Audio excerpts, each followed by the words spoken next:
श्रीमन् नारायणी नारायणी हरि हरि हरि नारायणी नारायणी हरि हरि।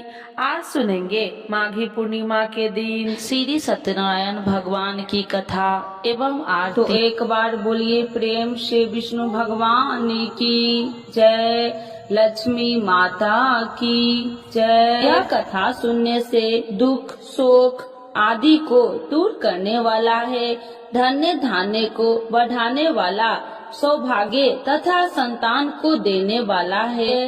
प्रथम अध्याय। एक समय की बात है, नैशिरण्य तीर्थ में शौनकादि 88,000 ऋषियों ने श्री सूत जी से पूछा, हे प्रभु, इस कलयुग में वेद विद्या रहित मनुष्य को प्रभु भक्ति किस प्रकार मिल सकती है तथा उनका उद्धार कैसे होगा। इसलिए हे मुनि श्रेष्ठ, कोई ऐसा व्रत कहिए जिससे थोड़े समय में पुण्य प्राप्त होवे तथा मन वांछित फल मिले। ऐसा कथा सुनने की हमारी इच्छा है। सर्वशास्त्र ज्ञाता सूत जी बोले, हे वैष्णव, मैं पूज्य आप सबने सर्व प्राणियों के हित की बात पूछी है। अब मैं उस श्रेष्ठ व्रत को आप लोगों से कहूँगा जिस व्रत को नारद जी ने लक्ष्मी नारायण से पूछा था। एक समय योगी राज नारद जी दूसरे के हित की इच्छा से अनेक लोकों में घूमते हुए मृत्यु लोक में आ पहुँचे। वहाँ बहुत योनियों में जन्मे हुए प्रायः सभी मनुष्यों को अपने कर्मों के द्वारा अनेक दुखों से पीड़ित देखकर सोचा कि किस यत्न के कारण से निश्चय ही इनके दुख का नाश हो सकेगा। नारद ऐसा मन में सोचकर विष्णु लोक को गए। वहाँ श्वेत वर्ण और 4 भुजा वाले देवों के इस नारायण को, जिनके हाथ में शंख चक्र गदा और पद्म थे तथा वरमाला पहने हुए थे, देखकर स्तुति करने लगे। हे भगवान, आप अत्यंत शक्ति से संपन्न है, मन तथा वाणी भी आपको नहीं पा सकती। आपका यदि मध्य और अंत नहीं है, निर्गुण स्वरूप सृष्टि के कारण भूत व भक्तों के दुखों को नष्ट करने वाले हो, आपका मेरा नमस्कार है। नारद जी से इस प्रकार की स्तुति सुनकर विष्णु भगवान बोले, हे मुनि श्रेष्ठ, आपके मन में क्या है? आपका यहाँ किस काम के लिए आगमन हुआ है? निसंकोच कहो। तब नारद मुनि बोले, मृत्यु लोक में सब मनुष्यों को अनेक योनियों में पैदा हुआ है। अपने कर्मों के द्वारा उनके प्रकार के दुखों से दुखित हो रहे हैं। हे नाथ, मुझ पर दया रखते हैं तो बतलाइए कि उन मनुष्यों के सब दुख थोड़े से प्रयत्न से ही कैसे दूर हो सकते हैं। श्री भगवान जी बोले, हे नारद, मनुष्य की भलाई के लिए तुमने बहुत अच्छी बात पूछी है। जिस व्रत के करने से मनुष्य मोह से छूट जाता है, मैं वह कहता हूँ, सुनो। बहुत पुण्य देने वाला है। स्वर्ग तथा मनुष्य लोक दोनों में दुर्लभ एक उत्तम व्रत है। आज मैं प्रेम वश होकर तुमसे कहता हूँ, सत्यनारायण का यह व्रत अच्छी तरह विधान पूर्वक करके मनुष्य तुरंत ही यहाँ सुख भोग कर मरने पर मोक्ष को प्राप्त होता है। श्री भगवान के वचन सुनकर नारद मुनि बोले, उस व्रत का क्या फल है, क्या विधान है, किसने यह व्रत किया है और किस दिन यह व्रत करना चाहिए, विस्तार से बतलाइए। भगवान बोले, दुख शोक आदि को दूर करने वाला, धन्य धान्य को बढ़ाने वाला, सौभाग्य तथा संतान को देने वाला यह व्रत सब स्थान पर विजयी करने वाला है। भक्ति और श्रद्धा के साथ किसी भी दिन मनुष्य श्री सत्यनारायण भगवान के शाम के समय ब्राह्मणों और बांधवों के साथ धर्मपरायण होकर पूजा करे। भक्ति भाव से नवेद, केले का खम्भ, घी, दूध और गेहूं के चूर्ण, सवाया लबे गेहूं के अभाव में साठी के चूर्ण, शक्कर तथा गुड़ ले आए और सब भक्षण योग्य पदार्थ जमा करके भगवान को अर्पण कर देवे तथा बंधुओं समेत ब्राह्मणों को भोजन करवावे। तत्पश्चात स्वयं भोजन करके नित्य गीत आदि का आचरण कर सत्यनारायण भगवान को स्मरण करते हुए समय व्यतीत करे। इस तरह व्रत करने पर मनुष्य की इच्छा निश्चय ही पूरी होती है। विशेषकर कली काल में भूमि पर यही मोक्ष का सरल उपाय है। इति श्री सत्यनारायण व्रत कथा प्रथम अध्याय संपूर्ण। तो एक बार बोलिए प्रेम से श्री सत्यनारायण भगवान की जय। द्वितीय अध्याय। सूत जी बोले, हे ऋषियों, जिन्होंने पहले समय में इस व्रत को किया है उनका वृत्तांत कहता हूँ, ध्यान से सुनो। सुंदर काशीपुरी नगरी में अति निर्धन ब्राह्मण रहता था। वह भूख और प्यास से बेचैन हुआ नित्य ही पृथ्वी पर घूमता था। ब्राह्मणों से प्रेम करने वाले भगवान ने ब्राह्मण को दुखी देखकर बूढ़े ब्राह्मण का रूप धरकर उसके पास जा आदर के साथ पूछा, हे गरीब, नित्य दुखी हुआ पृथ्वी पर क्यों घूमता है? हे श्रेष्ठ ब्राह्मण, यह सब मुझसे कहो, मैं सुनना चाहता हूँ। ब्राह्मण बोला, मैं बहुत निर्धन ब्राह्मण हूँ, भिक्षा के लिए पृथ्वी पर फिरता हूँ। हे भगवान, यदि आप इसका उपाय जानते हैं तो कृपा कर कहो। वृद्ध ब्राह्मण बोला कि सत्यनारायण भगवान मनोवांछित फल देने वाले हैं, इसीलिए हे ब्राह्मण, तू उनका पूजन कर, जिसके करने से मनुष्य सब दुखों से मुक्त होता है। ब्राह्मण को व्रत का सारा विधान बतलाकर बूढ़े ब्राह्मण का रूप धारण करने वाले सत्यनारायण भगवान अंतर ध्यान हो गए।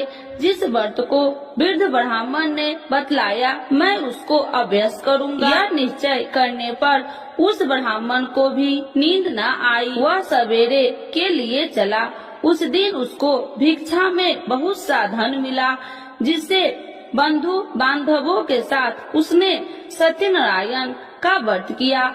उसके करने से वह ब्राह्मण सब दुखों से छूटकर अनेक प्रकार की संपत्तियों से युक्त हुआ। उस समय से वह ब्राह्मण हर मास व्रत करने लगा। इस तरह सत्यनारायण भगवान के व्रत को जो करेगा सब पापों से छूटकर मोक्ष को प्राप्त होगा। आगे जो पृथ्वी पर सत्यनारायण का व्रत करेगा वह मनुष्य सब दुखों से छूट जाएगा। इस तरह नारद जी ने सत्यनारायण का कहा हुआ यह व्रत तुमने कहा, हे वृप, अब मैं और क्या कहूँ? ऋषि बोले, हे मुनि श्रेष्ठ, संसार में इस ब्राह्मण से सुनकर किस किस ने इस व्रत को किया, हम सब वह सुनना चाहते हैं। इसके लिए हमारे मन में श्रद्धा है। सूत जी बोले, हे मुनियों, जिसने इस व्रत को किया है वह सब सुनो। एक समय वह ब्राह्मण धन और ऐश्वर्य के अनुसार बंधु बांधवों के साथ व्रत करने को तैयारी हुआ। उसी समय एक लकड़ी बेचने वाला बूढ़ा आदमी आया और बाहर लकड़ियों को रखकर ब्राह्मण के मकान में गया। प्यास से दुखी लकड़हारा उनको व्रत करते देखकर ब्राह्मण को नमस्कार करके पूछने लगा कि आप यह क्या कर रहे हैं और इसके करने से क्या फल मिलता है, कृपया करके मुझसे कहो। ब्राह्मण ने कहा, सब मनोकामनाओं को पूरा करने वाला यह सत्यनारायण भगवान का व्रत है। इसकी ही कृपा से मेरे यहाँ धन्य धान्य आदि की वृद्धि हुई है। ब्राह्मण से व्रत के बारे में जानकर लकड़हारा बहुत प्रसन्न हुआ। चरणामृत ले और प्रसाद खाने के बाद अपने घर को आया। लकड़हारे ने मन में इस प्रकार का संकल्प किया कि आज ग्राम में लकड़ी बेचने से जो धन मिलेगा उसी से सत्यनारायण देव का उत्तम व्रत करूँगा। यह मन में विचार कर वह बूढ़ा लकड़हारा लकड़ियाँ अपने सिर पर रखकर जिस नगर में धनवान लोग रहते थे वह ऐसे ही सुंदर नगर में गया।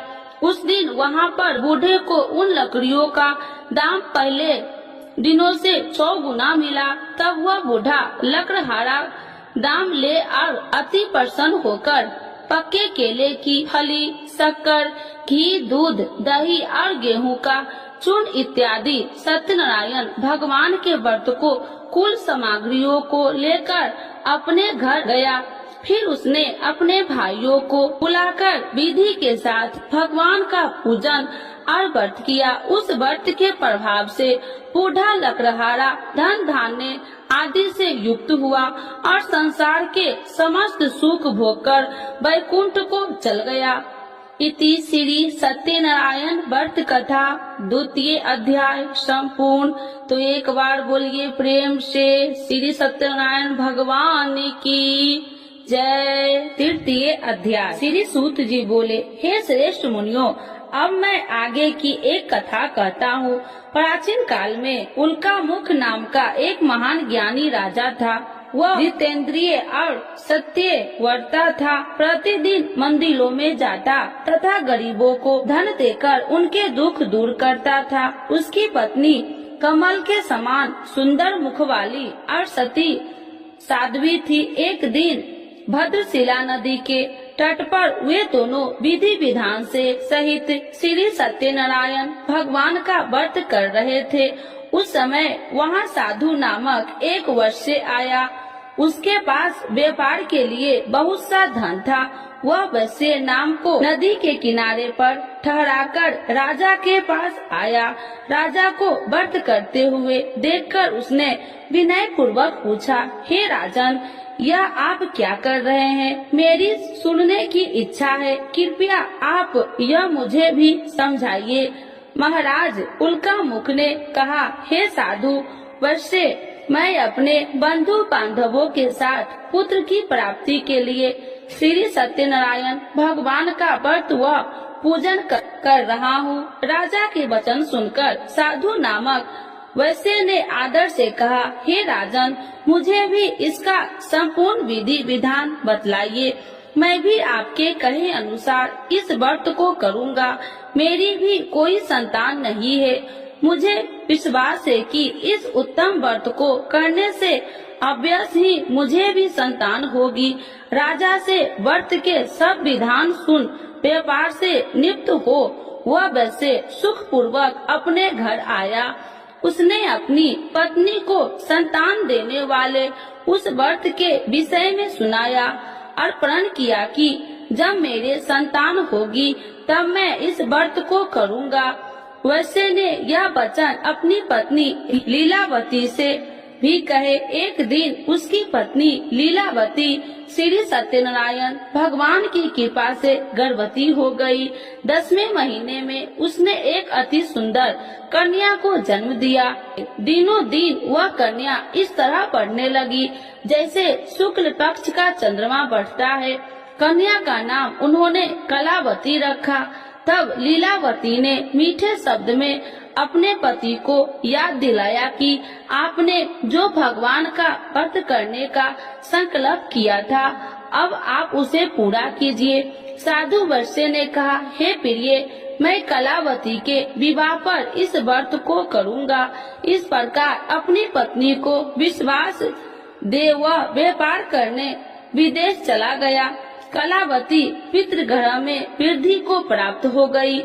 लौटने पर साधु ने जब नगर में सखियों के साथ अपनी वयस्क होती हुई पुत्री को खेलते देखा तो उसने उसके विवाह की चिंता हुई। तब उसने एक दूत को बुलाकर कहा कि उसकी पुत्री के कोई सुंदर वर देखकर लाए। दूत साधु नामक वैश्य आज्ञा पाकर कंचन नगर पहुंचा और देखा भालकर वैश्य की कन्या के लिए एक श्रृंगे वनिक पुत्र ले आया। उस सुंदर लड़के के साथ साधु नामक वैश्य ने अपने बंधु बांधवों सहित प्रचित होकर अपनी पुत्री का विवाह कर दिया। दुर्भाग्य से वह विवाह के समय श्री सत्यनारायण भगवान का व्रत करना भूल गया। इस पर श्री सत्यनारायण अत्यंत क्रोधित हो गए। उन्होंने वैश्य को श्राप दिया कि तुम्हें दारुण दुख प्राप्त होगा, और फिर अपने कार्यों में कुशल हुआ वैश्य अपने दामाद सहित नाव पर डेरा लेकर व्यापार करने के लिए सागर के समीप स्थित रत्न सारनपुर नगर में गया। रत्न सारनपुर चंद्रकेतु नामक राजा राज करता था। दोनों ससुर जमाई चंद्रकेतु राजा के उस नगर में व्यापार करने लगे। एक दिन भगवान श्री सत्यनारायण की माया से प्रेरित एक चोर राजा चंद्रकेतु का धन चुराकर भाग रहा था। राजा के दूत को अपने पीछे तेजी से आते देखकर चोर ने घबराकर राजा को धन को वैश्य की नाव में चुपचाप रख दिया। वहाँ से ससुर जमाई ठहरे हुए थे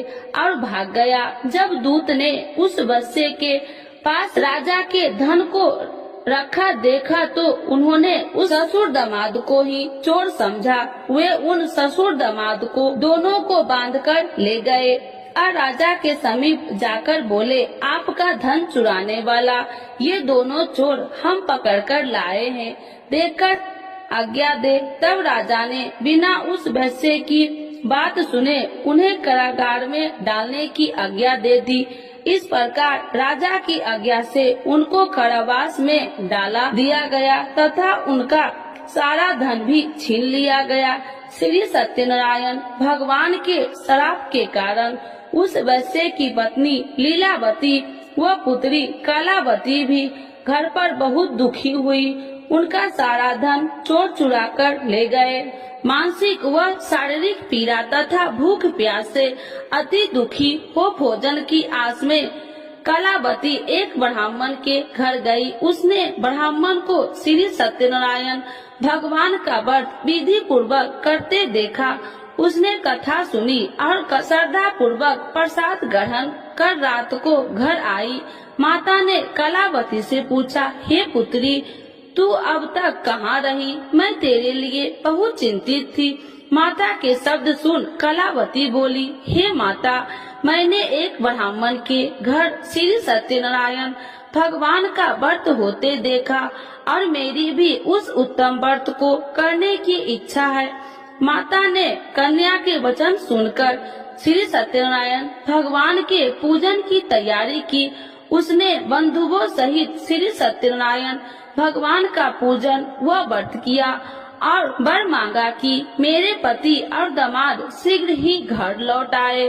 साथ ही विनती की, हे प्रभु, अगर हमसे कोई भूल हुई तो हम सबका अपराध क्षमा करो। श्री सत्यनारायण भगवान इस व्रत से संपन्न हो गए। उन्होंने राजा चंद्रकेतु को स्वप्न में दर्शन देकर कहा, हे राजन, जिन दोनों वैश्यों को तुमने बंदी बना रखा है वे निर्दोष है, उन्हें प्रातः ही छोड़ दो।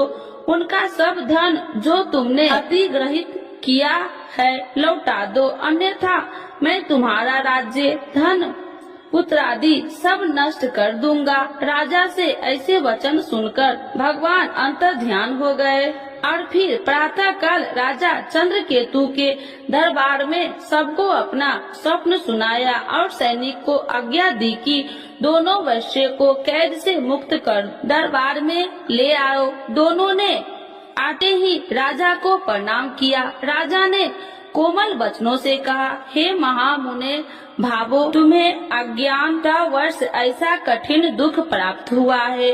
अब तुम्हें कोई भय नहीं, तुम मुक्त हो। इसके बाद राजा ने उनको नए नए वस्त्राभूषण पहनाए तथा उनकी जितना धन लिया था उसको दोगुना लौटाकर आदर से विदा किया। दोनों वैश्य अपने घर को चल दिए। इति श्री सत्यनारायण व्रत कथा तृतीय अध्याय संपूर्ण। तो एक बार बोलिए प्रेम से विष्णु भगवान की जय। चतुर्थ अध्याय। सूत जी ने आगे कहा, वैश्य ने यात्रा आरंभ कि और अपने नगर को चला। अनेक थोड़ी दूर आगे बढ़ने पर दंडी वेशधारी श्री सत्यनारायण भगवान ने उसकी परीक्षा लेने हेतु उससे पूछा, हे वैश्य, तेरी नाव में क्या है? अभिमान वणिक हंसता हुआ बोला, हे दंडी, आप क्यों पूछते हैं? क्या धन लेने की कामना है? मेरी नाव में तो बेल के पत्ते भरे हैं। वैश्य ने ऐसे वचन सुनकर दंडी वेशधारी श्री सत्यनारायण भगवान बोले, तुम्हारा वचन सत्य हो। ऐसा कहकर वे वहाँ से चले गए और कुछ दूर जाकर समुद्र के तट पर बैठ गए। दंडी महाराज के जाने के पश्चात वैश्य ने नित्य क्रियाओं से नियुक्त होने के बाद नाव को ऊंची उठी देखकर अचंभा किया तथा नाव में बेल के पत्ते आदि देखकर मूर्छित हो जमीन पर गिर पड़ा। मूर्छित खुलने पर अति शोक करने लगा। अब उसके दामाद ने कहा, आप शोक न करे, यह दंडी महाराज का श्राप है, अतः हमें उनकी शरण में ही चलना चाहिए, वही हमारे दुखों का अंत करेंगे। दामाद के वचन सुनकर वह वैश्य दंडी भगवान के पास पहुंचा और अत्यंत भक्ति भाव से पश्चाताप करते हुए बोला, मैंने तो आपसे अत्यंत वचन कहे थे, उनके लिए मुझे क्षमा करे। ऐसा कहकर वह शोकातुर हो रोने लगा। तब दंडी भगवान बोले, हे वणिक पुत्र, मेरी आज्ञा से ही बार बार तुझे दुख कष्ट प्राप्त हुआ है, तू मेरी पूजा से विमुख हुआ है। तब उस वैश्य ने कहा, हे भगवान, आपकी माया को ब्रह्मा आदि देवता भी नहीं जान पाते, तब मैं मूर्ख भला कैसे जान सकता हूँ? आप प्रसन्न होइए, मैं अपनी क्षमता अनुसार आपकी पूजा करूँगा। मेरी रक्षा कीजिए और मेरी नौका को पहले के समान धन से परिपूर्ण कर दीजिए।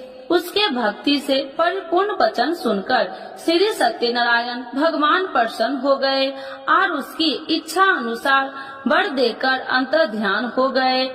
तब ससुर व दामाद दोनों ने नाव पर आकर देखा कि नाव धन से परिपूर्ण है। फिर वह विधि विधान से भगवान सत्यनारायण का पूजन कर साथियों सहित अपने नगर को चला। तब वह अपने नगर के निकट पहुंचा। तब उसने एक दूत को अपने घर भेजा। दूत ने साधु नामक वैश्य के घर जाकर उसकी पत्नी को नमस्कार किया और कहा, आपके पति अपने जमाता सहित इस नगर में समीप आ गए हैं। लीलावती और उसकी कन्या कलावती इस समय भगवान का पूजन कर रही थी। दूत का वचन सुनकर साधु की पत्नी ने बड़े हर्ष के साथ सत्यनारायण भगवान का पूजन पूर्ण किया और अपनी पुत्री से कहा, मैं अपने पति के दर्शन को जाती हूँ, तू पूजन पूर्ण कर शीघ्र आ जाना। परंतु कलावती पूजन एवं प्रसाद छोड़कर अपने पति के दर्शन के लिए चली गई। पूजन एवं प्रसाद की अवज्ञा के कारण भगवान सत्यनारायण ने रुष्ट हो उसके पति को नाव सहित पानी में डुबो दिया। कलावती अपने पति को न पाकर रोती हुई जमीन पर गिर पड़ी। नौका को डूबा हुआ तथा कन्या को रोती हुई देख साधु नामक वैश्य द्रवित होकर बोला, हे प्रभु, मुझसे या मेरे परिवार से अज्ञानतावश जो अपराध हुआ है उसे क्षमा करे। उसके ऐसे वचन सुनकर सत्यदेव भगवान प्रसन्न हो गए। आकाशवाणी हुई, हे वैश्य, तेरी पुत्री तेरा प्रसाद छोड़कर आई है, इसीलिए इसका पति अदृश्य हुआ है। यदि वह घर जाकर प्रसाद ग्रहण कर लौटे तो इसे इसका पति अवश्य मिलेगा। आकाशवाणी सुनकर कलावती ने घर पहुंचकर प्रसाद ग्रहण किया और फिर आकर अपने पति को पूर्ण रूप में पाकर वह अति प्रसन्न हुई तथा उसने अपने पति के दर्शन किए।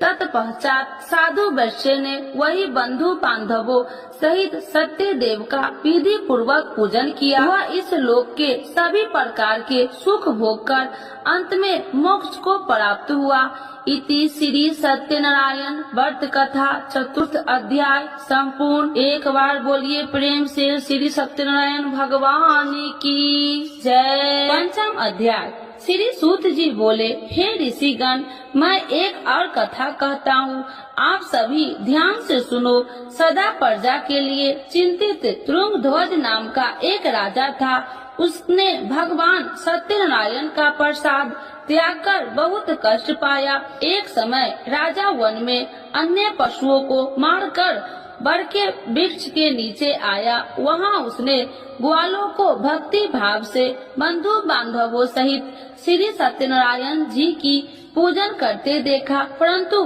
राजा देखकर भी अभिमान के कारण न तो वहाँ गया और न ही सत्यदेव भगवान को नमस्कार ही किया। जब ग्वालों ने भगवान का प्रसाद उसके सामने रखा तो वह प्रसाद छोड़कर अपने नगर को चला गया। नगर में पहुंचकर उसने देखा कि उसका सारा राज्य नष्ट हो गया।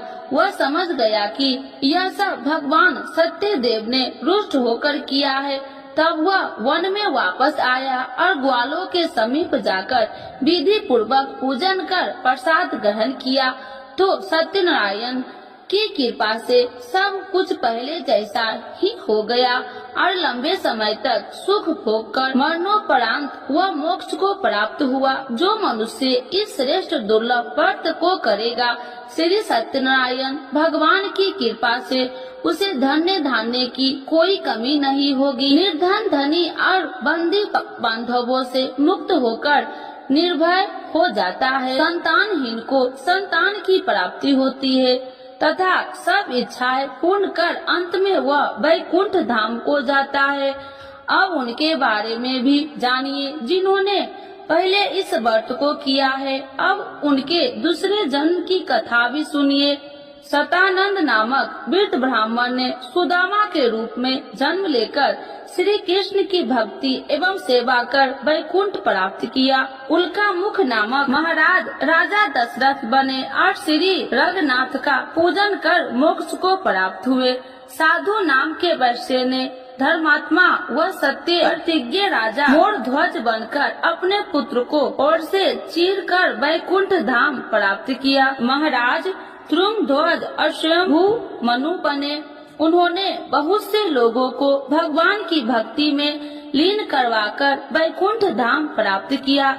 लकड़हारा अगले जन्म में गिरि नामक निषाद राजा बना, जिसने राम के चरणों की सेवा कर अपने सभी जन्मों को संवार लिया। इति श्री सत्यनारायण व्रत कथा पंचम अध्याय संपूर्ण। तो एक बार बोलिए प्रेम से भगवान श्री सत्यनारायण की जय। आरती श्री सत्यनारायण जी की जय। लक्ष्मी रमीना श्री जय लक्ष्मी रमीना सत्यनारायण स्वामी जनिपात की हरिना जय लक्ष्मी रमीना रत्न जरित सिंहासन अद्भुत छवि राजे स्वामी अद्भुत छवि राजे नारद करत निरंजन घंटा ध्वनि बाजे ओम जय लक्ष्मी रमीना प्रगट भये कलिकारणी दिज को दरस दियो स्वामी दिज को दरस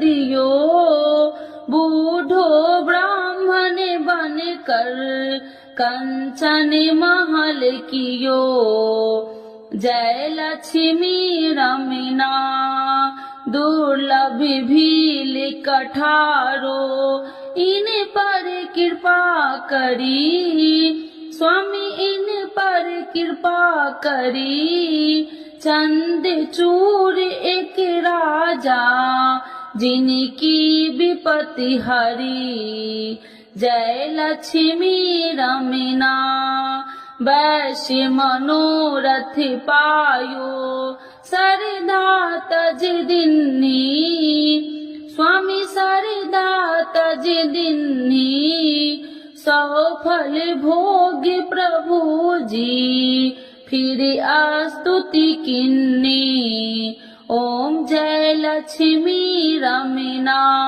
भाव भक्ति के कारण छिन छिन रूप धरियो स्वामी छिन छिन रूप धरियो सरधा धारण किन्ही सरधा धारण किन्ही तिनको काज सयो ओम जय लक्ष्मी रमना ग्वाल बाल संग राजा बन में भक्ति करी स्वामी बन में भक्ति करी मन वांछित फल दिन्नो दीन दयाल हरि जय लक्ष्मी रमना चढ़त प्रसाद सबाय कदली फल में बा स्वामी कदली फल